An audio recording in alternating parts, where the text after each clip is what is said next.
এখনকার যুগে জ্ঞানী মানুষ এবং মানে চালাক মানুষ বলেন না কেন এবং সৎ মানুষ বলেন না কেন তাদেরকে না অনেক মানুষ অপছন্দ করে। কারণ কি জানেন, এখন মানুষ জ্ঞান নেওয়ার চেয়ে জ্ঞান দিতে বেশি পছন্দ করে, তাই তো। তো আসসালামু আলাইকুম, সবাই কেমন আছেন? আশা করছি সবাই অনেক অনেক ভালো আছেন। তো আজকে আপনার ভাই শুক্রবারের দিন মাংস নিয়ে চলে এসেছে। আমি ঘুমিয়েছিলাম, নিয়ে আসার পর আমার রান্না অলরেডি হয়ে যাচ্ছে। কারণ কি ভিডিও করব, ভিডিও এদিকে করছি, এদিকে রান্নাও হয়ে যাচ্ছে। হ্যাঁ, মানে ভিডিও করার সময় পাইতেছি না, রান্না করতেছি ব্যস্ত। কারণ আমি মনে করি ঝটপট রান্নাঘরে ঢুকলে একদম ঝটপট রান্না করে চলে আসবো রুমে এসে যে কাজগুলো আছে ভিডিও সেগুলো করব। এদিকে ছিম ভাজা অনেক ধরনের, আর এতগুলো রান্না করছি। অবশ্যই জানেন যে আমার বাসায়, জানেন না কিন্তু আমি জানাই দিতেছি, গেস্ট আসবে, এই জন্য এতগুলো খাবার তো আমরা দুজন মানুষ খাবো না, তাই না? তো তাই হোক, গেস্ট আসুক, সমস্যা নাই। তো আমি আসলে প্রথমে এই কথাটা কেন বললাম, আসলে বোকা মানুষকে সব জায়গায় নিয়ে যায় শান্তি পাবে না, চালাক মানুষকে নিয়ে গেলে এই কাজটা করলে ভুল ধরবে, এই যার কাজটা ধরলে ভুল ধরবে। কিন্তু আসলে চালাক মানুষের দুনিয়াতে দরকার আছে, কারণ বোকা মানুষের ভাত নাই দুনিয়াতে। হ্যাঁ, আর তারপরে বোকা মানুষকে সবাই পছন্দ করে, কারণ কি বোকা মানুষকে অনেকভাবে নাচানো যায়, অনেকভাবে কষ্ট দেওয়া যায়, তারা কোনো কিছু মনে করবে না, বুঝতে পারবে না, এই জন্য।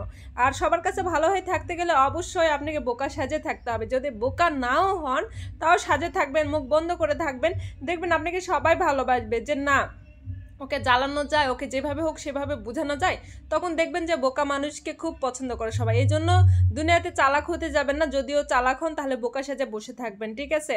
তো বোকামিটাকেই বেশি মনে করবেন, যেটা মনে করবেন যে আমার জীবনে ক্ষতি হয়ে যাচ্ছে সেখান থেকে দূরে থাকবেন, কিন্তু সবার কথা শুনবেন। আর যে জ্ঞান দিবে তার কথাগুলো যখন শুনবেন তখন কিন্তু আপনাকে খুব ভালোবাসবে, যে আমি জ্ঞান দিতেছি, সে জ্ঞান নিতেছে। কিন্তু যখন দেখবেন যে সে জ্ঞান দিতেছে আপনি নিতেছেন না, তার কাছে আপনি খারাপ হয়ে যাবেন। এটা কিন্তু বাস্তব ধর্মী কথা, ঠিক আছে? তো এই জন্যই আমি একটু জ্ঞানমূলক কথা বললাম। আমি একটু মানে জ্ঞান বেশিই দিতেছি, তাই না? আসলে জ্ঞান না, আসলে এটা কিন্তু বাস্তব ধর্মী কথা, তাই জন্যই বললাম। এদিকে আমার ননদনী চলে এসেছে, বললাম না গেস্ট আসবে। তো ননদনী এসেছে, ভাজা পোড়া একটু করলাম। ও খুব পপকর্ন পছন্দ করে, আর পপকর্ন আমি বাজারের মতো করে একদম ভেজে ফেলি, যারা ভিডিও দেখেছেন তারা জানেন। এদিকে নাস্তা করলাম, আরও বলছে ভাবি কি পালন করলেন অনেক অকেশনগুলো। আমি যে কিচ্ছু করি নাই ননদিনী, তোমার সাথে যা করেছি তাই আমি পালন করেছি।